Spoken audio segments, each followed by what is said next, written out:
Have you ever tried to become the best version of yourself? I mean, isn't becoming your best self exactly what you're supposed to do? After all, isn't life easier if you're super rich, good looking, highly educated, and super fit? So choosing to become your best self is the best decision you could possibly make. But what if I told you that the choice of wanting to become your best self was never yours to make? What if your self-improvement is something you have to do in order to succeed in this so-called free market economy? Because as much as we try telling ourselves or our loved ones that they're worth more than their appearance and how successful they are in their careers, the free market disagrees. What if I told you that the current self-improvement epidemic that has given way to an ever-growing supplement industry, an increase in gym memberships, and steeply growing beauty and cosmetic surgery markets has everything to do with the current economic system we live under?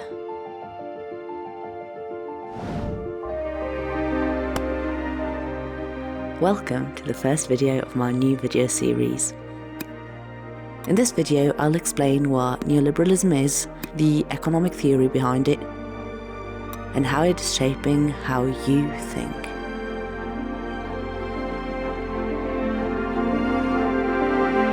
Neoliberalism is definitely not just shaping our economy, it is essentially shaping our entire culture. From choosing the activities we do, how we perceive ourselves, how we view friendships, and even who we date. But I'm getting ahead of myself here. Let's backtrack to the basics. What even is neoliberalism?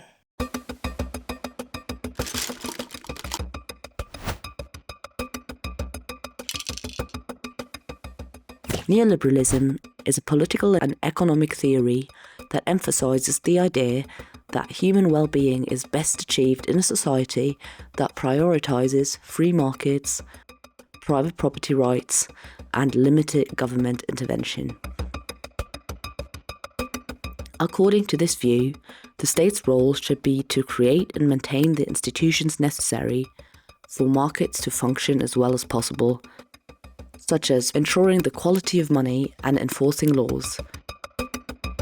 Neoliberal theories advocate for deregulation, privatization, and reducing the state's role in areas like education, healthcare, and social welfare.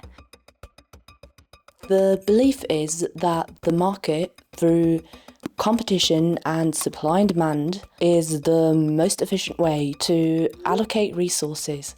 And that state interventions often distort this process, because the state can't possibly have all the necessary information to successfully steer an economy, and only the market has all the necessary information to, for example, set prices. The market being something of a godlike being that supposedly knows everything.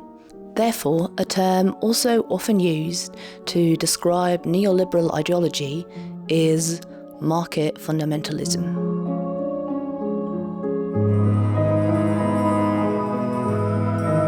Another important aspect of neoliberalism is the belief that human motivation is primarily based on greed. Here is Milton Friedman, who was one of the most important advocates for neoliberalism, and this was his answer when he was asked about capitalism and greed.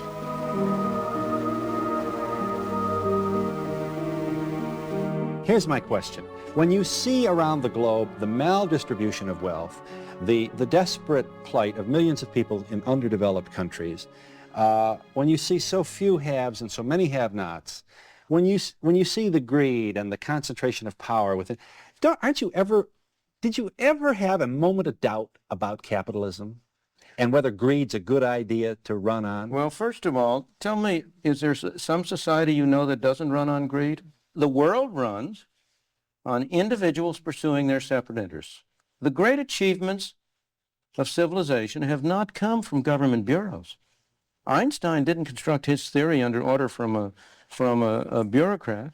Actually, Albert Einstein, even though he didn't construct his relativity theory under orders from a bureaucrat, was convinced that capitalism would destroy our society and was a convinced socialist, as he laid out in his essay Why Socialism, and on numerous other occasions. Friedman's claim that the great achievements of civilization have not come from government bureaus is easily challenged by the fact that revolutionarily important inventions, like for example the internet, were not brought to light by greedy people looking out for their own self-interest, but were invented at universities through state-funded research. Another example of this would be the moon landing, showing that a government institution, NASA, was very capable to deliver a great human achievement. Yet the myth that government is inefficient and unproductive keeps getting pushed into mainstream media by pro-business lobbies. Sadly, their lobbying efforts were and are actually quite fruitful, as they funded academic careers, like for example the one of Milton Friedman, to then happily appear on TV shows and propagate this free market myth. They even made sure that neoliberal theory, which used to be academically frowned upon, got accepted into academic circles. David Harvey writes in his book, "Neoliberal theory gained in academic respectability by the award of the Nobel Prize in Economics to Hayek, who I'll tell you more about in the second video of this series, in 1974, and Friedman in 1976. This particular prize, though it assumed the aura of Nobel, had nothing to do with the other prizes and was under the tight control of Sweden's banking elite. What Harvey refers to is Alfred Nobel never created a Nobel Prize in economics. His relatives have even distanced themselves from this prize.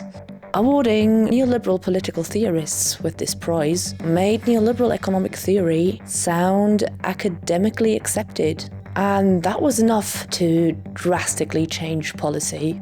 Many more efforts were undertaken by pro-business lobbies to teach Americans and later on Europeans to love the free market and loathe government. Their tactics were laid out in this excellent book by Naomi Oreskes and Eric M. Conway. I will also get a lot deeper into this book in the next video of the series, so make sure to subscribe so you don't miss out on the insane scams that happened since the 30s to make neoliberal policy and economic theory so widely accepted. Anyways, the adoption of neoliberal policies since the 70s has led to deregulation of business, a reduction in union power, and with that, workers' rights as well as their compensation. Let's just take a quick look at how CEO and worker compensation have drifted apart in the last half century. According to the Economic Policy Institute, the CEO in one of the largest companies would typically make 20.4 times as much as the average worker in 1965. In 2022, the average CEO made 344.3 times as much as the average worker. But this video is not about the massive wealth inequality we have seen rise in the last half century. Neoliberalism is about much, much more. Because this massive shift in wealth inequality was enabled by a shift in policy, and that shift in economic policy was enabled by the election of politicians. So let's take a quick look at the political landscape that gave rise to neoliberalism. David Harvey writes in his book, "Future historians may well look upon the years 1978 to 1980 as a revolutionary turning point in the world's social and economic history. A great deal of things happened between 1978 and 1980. One of the most important aspects being the election of two key political figures, Margaret Thatcher in 1979 as the UK Prime Minister, and in 1980, Ronald Reagan as the President of the USA, who, fun fact, was the first one to use the slogan, "Let's make America great again," in his 1980 presidential campaign. Margaret Thatcher was the first female Prime Minister in the UK and famously said things such as, "And you know, there's no such thing as society. There are individual men and women and their families." Ronald Reagan, on the other hand, was a Hollywood actor before he became President of the USA. He said things such as, "Government is not the solution to a problem. Government is the problem." His neoliberal policies became known as Reaganomics. They were focused on reducing the federal income tax. In his 8 years in office, the top marginal tax rate was lowered from 73% to 28%. He also reduced the capital gains tax. This obviously benefited high-income earners and wealthy business owners. In order to be able to make such big tax cuts for the rich, he focused on cutting social spending, like support for food stamps and low-income housing. This led to millions of people becoming homeless. It is clear that his economic reforms mainly benefited the rich, decreased economic social mobility, and he also kind of looked down on people in poverty, implying that being poor was their own fault. President Reagan said on ABC's Good Morning America, "What we have found in this country, and we're more aware of it now, is one problem that we've had, even in the best of times, and that is the people who are sleeping on the grates, the homeless, who are homeless, you might say, by choice." Politicians implying that being poor is due to lacking effort or skills led to more and more of a cultural shift of making people responsible for their own economic situation. And that is pretty wild, considering how uneven the playing field is we're all born onto. Slogans have emerged such as, "Life is what you make of it," and this has paved the way for what philosophers have called the economisation of life.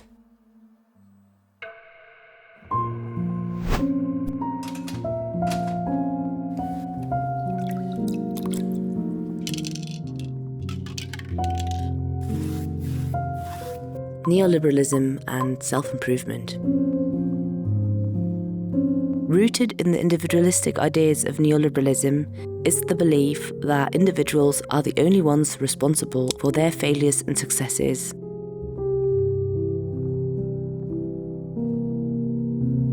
This has led to the creation of an illusion of autonomy and the emphasis on personal responsibility. It's essentially a mindset of everyone fighting for themselves.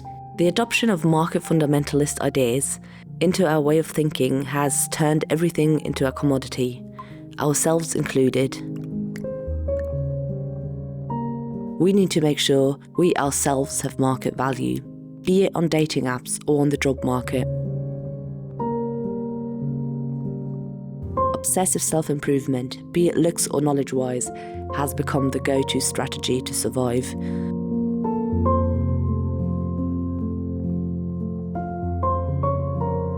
Or, as Stephen Reisner puts it, narcissism and sociopathy describe corporate America, but it's flat out wrong to think in 21st century America that narcissism and sociopathy are illnesses. In today's America, narcissism and sociopathy are strategies, and they're successful strategies.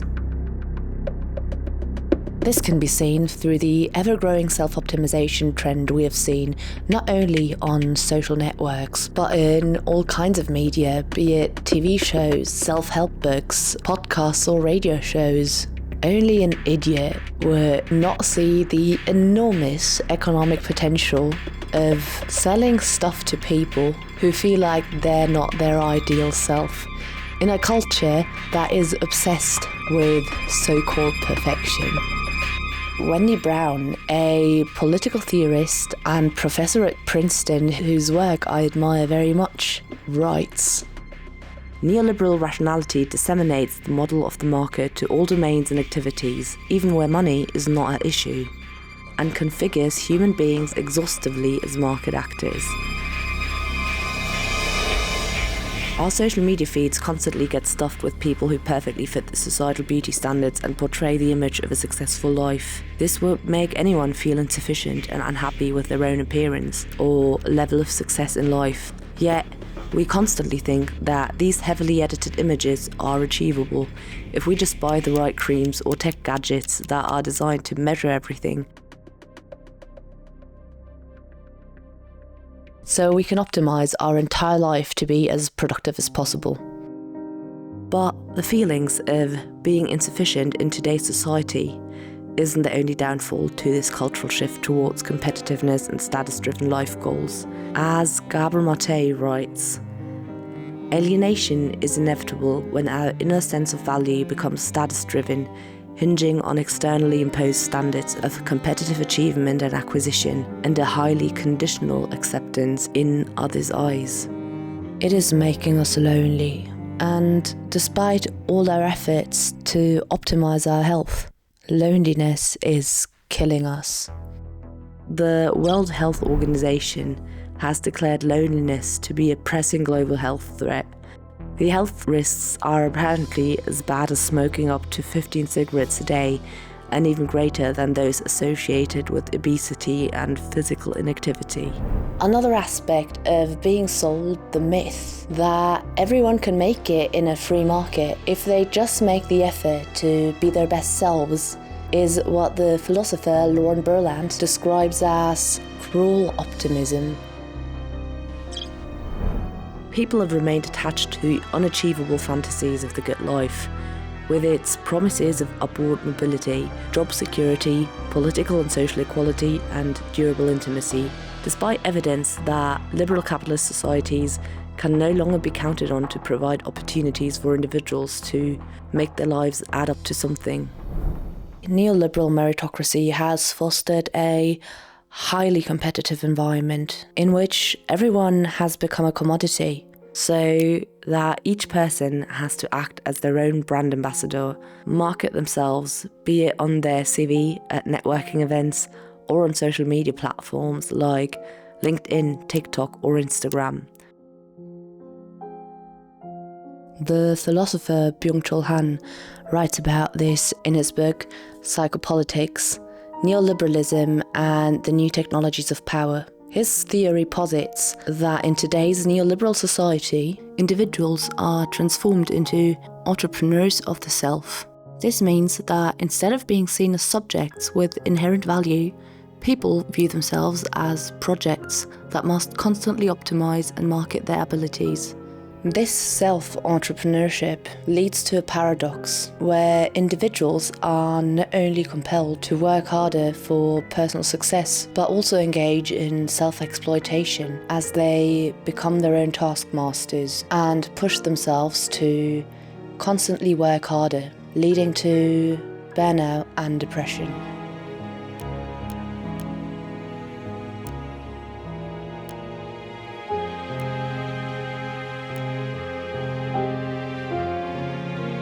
Another important point he makes in his book is this. As the entrepreneur of its own self, the neoliberal subject has no capacity for relationships with others that might be free of purpose, nor do entrepreneurs know what purpose-free friendship will even look like. Originally, being free meant being among friends. Freedom and friendship have the same root in Indo-European languages. Fundamentally, freedom signifies a relationship. A real feeling of freedom occurs only in a fruitful relationship, when being with others brings happiness. But today's neoliberal regime leads to utter isolation. As such, it does not really free us at all.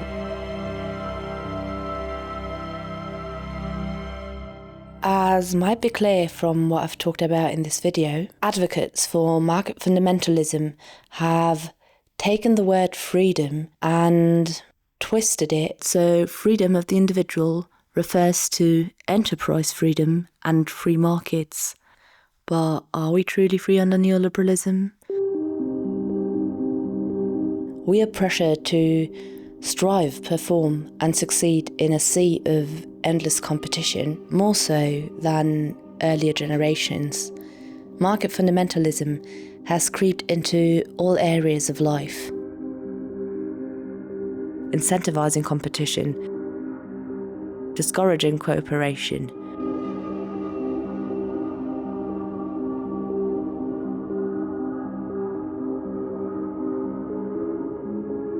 promoting ambition, and tethering personal worth to professional achievement or status. Everyone is so obsessed with fighting for themselves, so much that we have forgotten that we need community to build a society that emphasizes the well-being of all humans, not just a few wealthy ones. Anyways, the next video will be less of a philosophical take, but more of a historic deep dive into how we all got here by taking a very close look at the rise of think tanks and pro-business lobbies in the USA. We'll take a look how these think tanks funded the neoliberal myth, and with the help of clever propaganda, managed to change all of our thinking. So if you're interested in that topic, make sure to subscribe. I would love to hear your thoughts and what else you'd like to know about this topic. Also, it is a lot of work to make videos like these, so if you'd like to support the channel, you can become a member of my Patreon or check out my small online shop. The links are all down below. Anyways, see you soon. Bye.